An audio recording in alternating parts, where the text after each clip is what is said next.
সম্মানিত দর্শক এবং শ্রোতাবৃন্দ, আমি ডক্টর আবুল কাশেম মোহাম্মদ মাহবুবুল্লাহ যশোরী বাংলাদেশি সেবা পার্টির পক্ষ থেকে আপনাদের সকলকে জানাই আসসালামু আলাইকুম ওয়া রাহমাতুল্লাহ।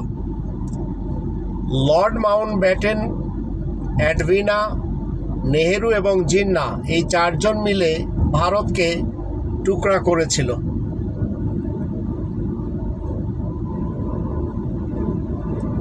আর ওই সময় গান্ধী ছিল নোয়াখালীর চাটখিলে, সেখানে গান্ধী আশ্রমও রয়েছে, 12টি দিন সেখানে ছিল। আজ আমরা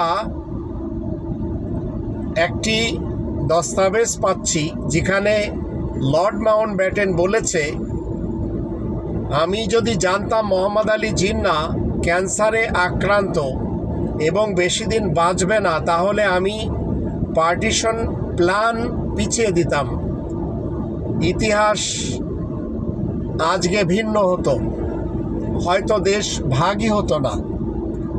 কিন্তু তারা সেটি করেছে, করার পরে বলেছে। আর এই ডায়লগগুলি মূলত ব্রিটিশরা আমাদেরকে শিখিয়ে গেছে। আর ব্রিটিশের সন্তানেরা আজ ভারত, পাকিস্তান এবং বাংলাদেশ থেকে ভালো ভালো জিনিসগুলি সেখানে পৌঁছে দিচ্ছে।